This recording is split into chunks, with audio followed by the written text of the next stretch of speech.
Hello guys, welcome to our channel डुपचिक science और class 10th chapter 16 sustainable management and natural resources. और आज हम एक बहुत इंपॉर्टेंट टॉपिक करने वाले हैं जो कि एक नेचुरल रिसोर्स है। इससे पहले हम स्टेक होल्डर को डिस्कस कर चुके हैं और चैप्टर के स्टार्टिंग में हम काफ़ी कुछ डिस्कस कर चुके हैं। अगर आपने वो दोनों पार्ट नहीं देखे तो प्लीज़ सबसे पहले आप उन दोनों पार्ट को देखें, फिर उसको देखें ताकि आपको पूरा चैप्टर क्लीन जो है क्रिस्टल क्लियर हो जाए। तो यहाँ पर आप बात करते हैं हमारे टॉपिक वाटर की। तो सबसे पहले तो ये आपको पता ही है कि वाटर कितना जरूरी है हमारे लिए भाई, बहुत ज़्यादा। जितने भी हमारे टेरेस्ट्रियल जो लाइफ साइकिल है वहाँ के लिए तो बहुत ज़्यादा इंपॉर्टेंट है पानी, सभी के लिए इंपॉर्टेंट है वाटर। ठीक है, तो यहाँ मेनली आप बात कर रहे हैं इरिगेशन मेथड की अभी के लिए। तो कहते हैं कि डैम्स, अगर मान लो पानी कहीं पर नहीं है तो वहाँ डैम्स बना दो। टैंक से भी स्टोर करके पानी को यूज़ किया जाता है।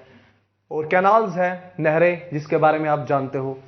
तो ये क्वेश्चन मन में आ जाता है कि सर डैम्स क्रिएट कर दो। तो देखो डैम्स के एडवांटेजेस की थोड़ी सी बात कर लेते हैं। इरिगेशन यानी कि क्या कर सकते हैं डैम से हम, अगर मान लो रिक्वायरमेंट के हिसाब से कहीं अपने डैम बना दी, वहां पर क्या कर सकते हैं हम, जो इरिगेट है, जो सिंचाई कर सकते हैं फसलों की। नेक्स्ट, इलेक्ट्रिसिटी भी जनरेट किया जा सकता है डैम्स बनाने के बाद।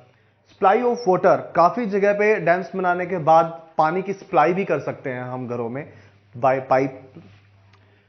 तो फिर अगर ऐसा है तो जहां पर भी पानी की किल्लत है वहां डैम बना दी जाए, ये क्वेश्चन सभी के माइंड में आ जाता है। बट अक्सर ऐसा नहीं होता, इसके लिए काफी डिसएडवांटेजेस भी है। जैसे कि एक बात करें माइग्रेट करने की।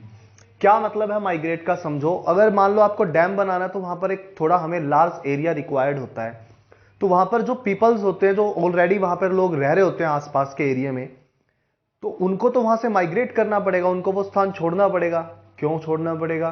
क्योंकि अगर मान लो जाने अनजाने वो डैम बीच में ही टूट जाता है या कोई ऐसी कोई घटना हो जाती है तो उनको लाइफ के साथ साथ मनी, यानी कि जान और माल दोनों की हानि हो सकती है। बट और इसका एक डिसएडवांटेजेस ये भी है कि उन्हें माइग्रेट तो करना पड़ रहा है। मान लो पहले हमें कहीं डैम बनाना है और वहां फिक्स किया जाता है गवर्नमेंट के द्वारा कि यहां डैम बनेगा, तो उनको प्रॉपर जो मुआवजा बोलते हैं वो भी नहीं दिया जाता। उनको डायरेक्ट बस वैसे ही वहां से माइग्रेट किया जाता है। अगर कुछ मिलता है तो थोड़ा बहुत, अकॉर्डिंग टू ऐसा नहीं मिलता। और ये आपको पता है कि घर को बदलना बहुत मुश्किल हो जाता है। नेक्स्ट यहां बात करते हैं no equitable distribution of water. जब भी आप डैम बनाते हो तो वहां पानी का जो डिस्ट्रीब्यूशन है वो बिल्कुल इक्वल नहीं रहता, एक ही लेवल नहीं रहता थ्रू आउट। वहां अलग अलग लेवल रहता है, जिससे काफी प्रॉब्लम्स क्रिएट होती है। नेक्स्ट, डिफोरेस्टेशन के कोजेज हो जाते हैं, मतलब कि ये डिफोरेस्टेशन का भी कारण बनता है डैम। अगर कहीं पे आपको डैम बनाना तो वहां हमें आसपास पेड़ वगैरह को काटना पड़ सकता है, जिससे क्या होगा, हमारा बायोलॉजिकल जो साइकिल है वो भी बिगड़ सकता है। तो ये कुछ डिसएडवांटेजेस है। यहां पर कुछ वाटर हार्वेस्टिंग, सबसे पहले आपको पता होना चाहिए वाटर हार्वेस्टिंग क्या है भाई। पानी को बहुत अच्छे तरीके से, इसके साथ एक बात और भी याद रख लो, rain water harvesting. Rain water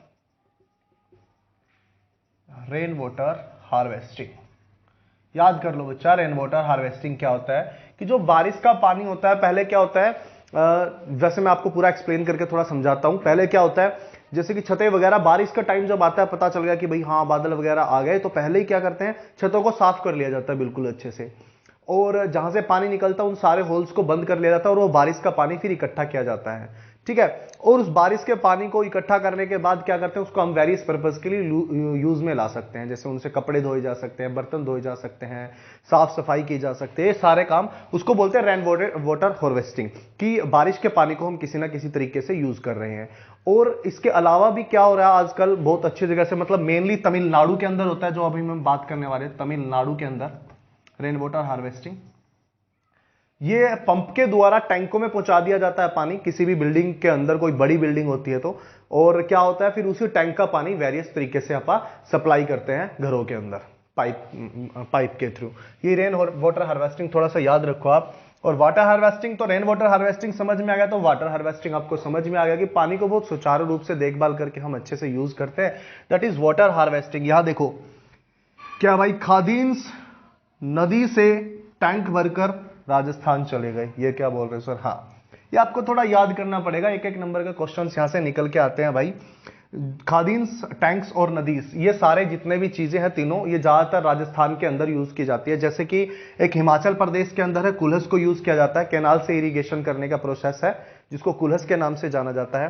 और खादीन्स को थोड़ा हमारी बुक के अंदर डिस्कस भी किया हुआ है, तो थोड़ा खादीन्स को समझ लेते हैं कि क्या है खादीन्स। ध्यान से देखिए, आप वीडियो को पॉज करके ऊपर वाला सारा जो भी है आप अपने नोट्स बना सकते हैं यहाँ से। इधर उधर आपको नोट्स के लिए कहीं जाने की जरूरत है नहीं, बहुत ध्यान से ये पढ़ो और एनसीईआरटी जो भी आपके पास बुक्स है उसको बहुत ध्यान से पढ़ो। खादीन्स क्या, देखिए किसी भी ऐसे इंक्लाइंड प्लेन पर मान लो ये आपका प्लांट्स वगैरह है या क्रॉप वगैरह जो भी आप कर रहे हो, यहाँ वेल वगैरह है आसपास और आसपास ही कहीं वेल भी, और यहाँ क्या होगा, एक इस तरीके से डैम टाइप बना दिया जाता है, दीवार खड़ी कर दी जाती है। अब क्या होगा, मान लो यहां से पानी आता है तो ये पानी यही डैम पर अटक जाता है। इससे क्या होगा, आगे समुद्रों में यह पानी नहीं पहुंच पाता। तो फिर इससे फायदा क्या हुआ, ये खादीन्स की बात कर रहे हैं, ये खादीन्स प्रोसेस को थोड़ा डिस्कस कर रहे हैं जो हमारी बुक में दिया गया है। खादीन्स प्रोसेस को थोड़ा डिस्कस कर रहे हैं, तो उस पानी, ताकि वो पानी समुद्रों में ना जाए। अब वो पानी अगर समुद्रों में नहीं जाता तो क्या होगा, हमारा ये काम भी हो गया और वो सारा पानी कहां आना शुरू हो जाएगा, ग्राउंड में आना शुरू हो जाएगा।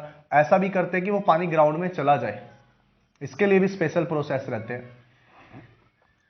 तो क्यों सर ऊपर क्यों नहीं रखा पानी को, ग्राउंड में क्यों भेज दिया गया, तो इसके अपने ही काफी बेनिफिट्स है। एक तो ग्राउंड में भेजने का सबसे अच्छा जो यूजफुल इफेक्ट रहता है वो ये रहता है बच्चा, कि अगर पानी ग्राउंड में चला गया तो अब वो इवेपोरेट नहीं होगा इतनी इजीली।